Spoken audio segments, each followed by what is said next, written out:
After spending more than a week or around 1 week here in China in the eastern province of Jiangsu, in different cities, visiting different places, what stood out to you the most during the period?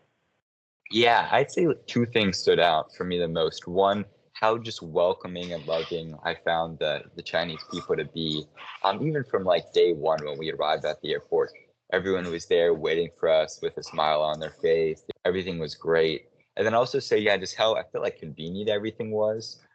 We'd get on the bus, everything would be ready. We'd hit the ground running in the museums. Everything was set up. So and yeah, like the payment systems and even like we went to a food court and the food was like just in the court and you could get your dumplings or you can go make your hot pot and get all your frozen goods and then give it to them to cook.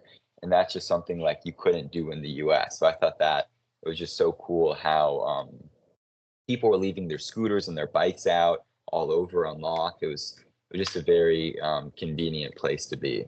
It's early in the morning. I haven't had my breakfast. You mentioned delicious food like dumplings, hot pot. Those are all my favorite, even as Chinese. And you also mentioned the payment added you on WeChat. You are using WeChat.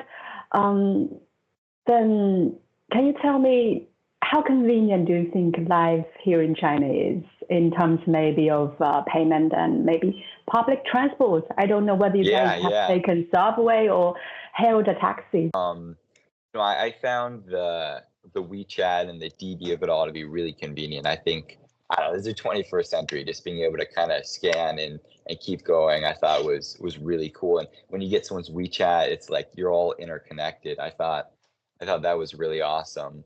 And even, the subway, on my free time, I went down to a subway terminal, I was just looking around and how cool it was. But yeah, I just think it was so convenient. Everyone rides the electric scooters everywhere, little mopeds. I think that was awesome because, the car is so big and little scooters I think are just so awesome and neat. So yeah, I think everything there was really convenient, really easy to get by. Like, after the programming was over for the day and we wanted to go explore the city.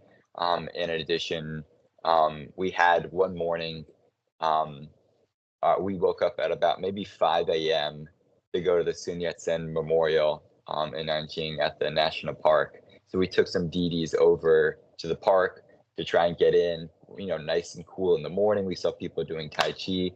And then on the way back, we hailed our leader, Frank. He had like a group of like 9 of the little scooter riders. So we all got on the back and rode back with them with the wind in my hair. It was great. It was great. Visits to high-tech and innovation centers. What impressed you the most at these high-tech centers?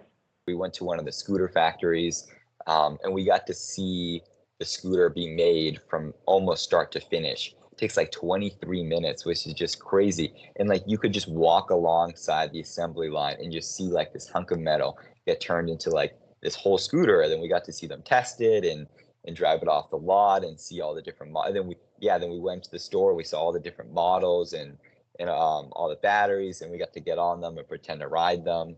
So yeah, I just thought it was so cool because I think those scooters are the future of our cities. And it was very, very cool to seeing them actually be built right in front of our eyes. So then what would you say is your favorite among these high technologies?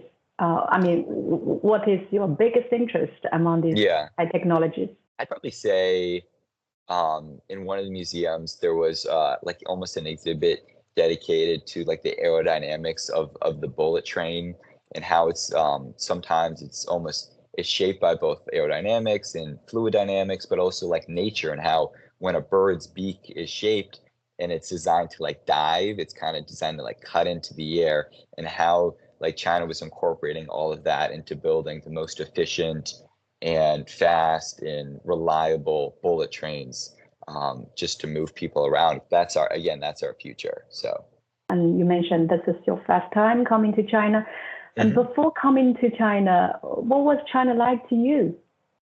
Yeah, a great question. I think, as just, an American, my vision of China was very surface level, right? I'd seen all the cute pandas, and I had seen, I had seen the pictures of the Great Wall, and again, not to mention pandas again, but I watched Kung Fu Panda, and I was like, oh, this is so cool, and yeah, and I read about some of the train stuff, but I hadn't really like been there. I didn't know what it was like just wandering around. Like, what does a normal person do? They wake up, they walk around their city, they get food. What type of food are they eating? What do the street signs look like? So I think, yeah, I just, there were so many questions I had, just on on a micro level about China. And I think a lot of those were answered just over the, a wonderful 7 days, getting to explore and wander and just really be immersed in the culture. And I guess this is what an immersion project is all about. Mm-hmm. You got to experience all the stuff, in an immersive mode. And then welcome to China again in the future. Thank you. See the real pandas. And then what would you say could be the major change in your perception of China after this visit? I think I'm just, I'm just come away more willing just to have more of an open dialogue. I think a lot of times we kind of group ourselves into where we're from, what people we like, what people we associate with. But I think we just have to have more open mind and just reaching out person to person. Because I loved all the Chinese people I met. The Nanjing Normal University students that were with us the whole time, the DKU students, and they're my friends, and just getting to build that relationship with them and understand, at the end of the day, we sleep under the same stars, and, we drink the same water. I think was really eye-opening. This is CGTN Radio. Hear the difference.